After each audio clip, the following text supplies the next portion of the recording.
diatasin, tapi psikis anak tuh sekarang kayak gimana Mas Arif? Happy. Ya happy lah, saya tuh keluarga yang full banget gitu loh. Kan di rumah saya ya, saya juga waktu awal-awal perkara ini saya suka mengajak anak ke psikolog anak, ya. Saya lihat perkembangannya, dilihat, dipantau segala macam. Terus psikolog anak saya sendiri bilang, Bapak udah aman anak-anak, pokoknya dijaga aja secara kognitif, jangan dikasih jangan sampai anak-anak itu kembali lagi. Masalah kalian berdua itu jangan anak-anak itu dilibatkan, jangan sampai tahu. Kalaupun dia tahu, jawab dari apa yang mereka tahu, bukan dia sengaja dikasih tahu. Jangan. Kalau Bapak didatangi pertanyaan anak itu karena dari orang lain, baru dijawab. Kalau tidak, sama sekali tidak usah dijawab. Mungkin anak-anak bisa punya kekuatan meredam persoalannya sendiri. Dia bisa mengatasi persoalan sendiri. Dia mengerti persoalan kedua orang tuanya. Dan itu anak yang hebat. Ya. Dan sampai detik ini anak saya tidak pemurung, dia happy, eskulnya jalan. Kalau nggak sekolah malah ngambek, kalau nggak eskul malah ngambek. Jadi senang sekolah. Berarti bahagia seperti anak-anak Ya. pada umumnya. Dan berarti kan saya melihat dengan dia bahagia datang ke sekolah, ikut eskul, tidak ada terjadi pembulian di sekolah. Ternyata happy. Berarti teman-teman anak saya di sekolahnya itu adalah teman-teman yang baik, yang tahu orang tuanya mengerti, sayang sama anak saya. Teman-temannya itu sayang sama anak saya, jadi happy. Udah, jadi saya ya selama itu anak saya happy, ya saya protect dong dari hal-hal yang istilahnya akan mengganggu mereka. Mas Arif, perasaan anak-anak ke Umi itu seperti apa sih Mas Arif? Nanti udah pertanyaan susah tuh. Teman-teman, saya seperti gini, yang saya ingat dari sekolah anak saya tidak akan memulai sesuatu sebelum ditanya sama anak saya. Tapi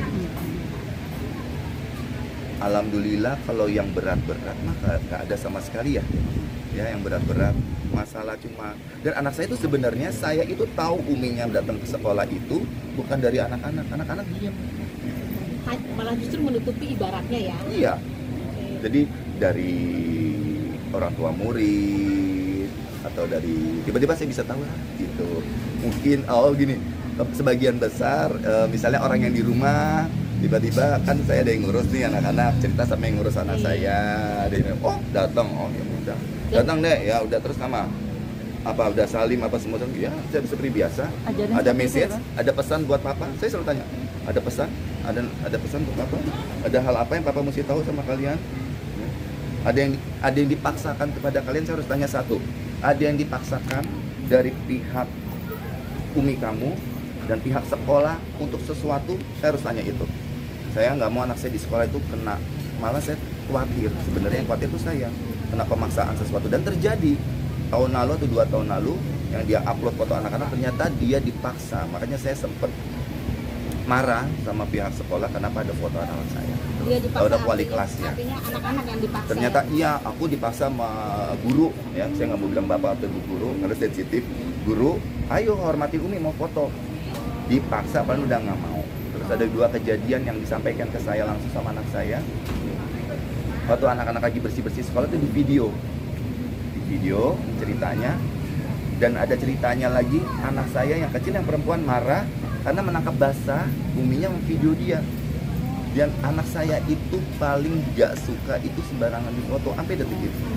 Dan dia marah di tempat itu minta dihapus. Dan anak saya cerita kayak saya cerita begini. Dan itu Kami minta aja Umi hapus fotonya. Shoot aku lagi nyapu, lagi ngepel, kan malu. Dan itu tidak diajarkan Mas Arif kan, spontannya anak-anak. Terus saya tahu gitu kapan anak saya ngepel nyapu di sekolah. Gitu. Jadi semua itu saya tahu belakangan. Mas Arif, sampai detik ini yang minta paspor itu sendiri kecewa nggak sih Mas Arif sampai akhirnya nggak diberikan? Kamu hopeless gitu? akhirnya ya udah deh abang aja gitu kan. Yang meminta Susah. gitu. Kalau saya sebodoh ya, bukan kecewa. Sebodoh itu artinya apa ya? Ya rezeki-rezekian. Kecewa enggak, kalau buat saya pribadi. Sedih ya buat anak-anak gitu loh, Mbak. Iya. Karena nggak tahu ngurus. Oh ya kan momen, saya bilang aduh momen nih, nggak dapat momen. Kembali lagi, saya yakin yang memberangkatkan ke seseorang ke tanah suci itu cuma Allah. Tapi memang ini anak nggak boleh berangkat dulu kan, nggak ada gunanya juga misalnya anak-anak. Positif Saya ambil thinking positif ya, aja. Tapi Ya udah ini anak Allah yang cuma yang berkehendak yang bisa memberangkatkan seseorang, mau kaya sekaya apapun, punya duit apapun, ngurus tiket pesawat bisa nggak berangkat loh. Pertimbangan di pihak sana mungkin begini kali Mas Arif, dengan adanya paspor makin menjauhnya dia dan anak-anak. Iya, bisa seperti itu. Oke. pemikirannya gitu. Padahal Nah sebenarnya itu malah saya nggak pikir. kamu sampai berpikir Pikiran seperti kami itu. nih, itu saya nih pribadi sama keluarga. Ini lucu ya kenapa dikasih ya? Padahal kan anak-anaknya kan senang dikasih hadiah paspor. Bisa Jalan-jalan bilang terima kemana-mana. kasih, bisa seneng. Itu juga kamu bisa jalan-jalan juga karena umi kamu loh ngasih izin gini-gini. Gitu. Tapi ketika memang akhirnya nggak dikasih paspor itu, ada mungkin dari pihak sana ada rasa ketakutan ketika akhirnya nanti jauh lebih jauh, takut dibawa jalan-jalan terus ke luar negeri atau apa? Ada Nggak pikiran banyak duit kok saya, jangan anak-anak terus ke luar negeri. Ya saya nggak punya kerjaan. Udahlah jangan, ya nggak usah terlalu kotor ya anak-anak jadi menjauh dibawa ke luar negeri. turun dikit tadi. Yang saya ambil hikmahnya dari masalah ini bukan anak-anak itu titipan asli, bukan punya saya, walaupun anak itu ada di rumah saya. Kapanpun Allah berkehendak mengambil anak saya, itu bisa terjadi. Jadi saya ini sedang lagi mensyukuri momen baik yang saya punya. Di mana momen baik ini tuh pemberian, bukan saya bikin-bikin. Ya, ada coba deh, emang saya punya apa namanya? Bikin atensi dari sistem yang ada di Republik ini, ya. Biar saya punya anak saya itu biar tempat saya. Enggak, saya nggak punya power. Tenang aja, saya nggak punya power di kehakiman, pengadilan, Mahkamah Agung, nggak punya power, zero power. Semua formatif yang dijalankan sama lawyer saya, semua formatif. Kalah menang saya itu murni, udah itu aja. Berarti keinginan anak-anak tinggal sama Mas Arif itu adalah keinginan mereka, Amin.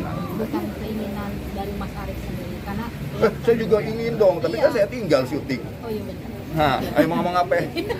Tapi anak-anak Saya cuma bilang sama anak-anak ini ada momen Papa harus menghormati hukum negara. Kalau Papa melanggar, malah Papa yang dipenjara. Benar. Ini momen kamu mau tinggal di rumah kalian ini atau ikut Umi. Umi rumahnya gede nih, kakek kamu tuh, ejit kamu di sana tuh rumahnya gede, punya kolam berenang. Umi itu anak orang kaya. Wah, kaya deh di mana-mana, saya tahu banget bandanya gitu kan. Kamu bisa dikasih segala macam di sana, silahkan. Itu your choice, pilihan kamu mau sama Papa. Ya. tapi anak-anak Bye, Papa syuting. anak-anak mengutarakan nggak sih kekecewaan dia nggak bisa dapat Sempet paspor? curhat Sempet curhat gitu. nggak sih Mas Arif? Enggak, sampai sekarang. Tadi pagi nggak pagi karena saya sebelum turun berangkat sekolah, oke, jangan dipaksa-paksa lagi Umi untuk masalah paspor diminta-minta lagi. Kemarin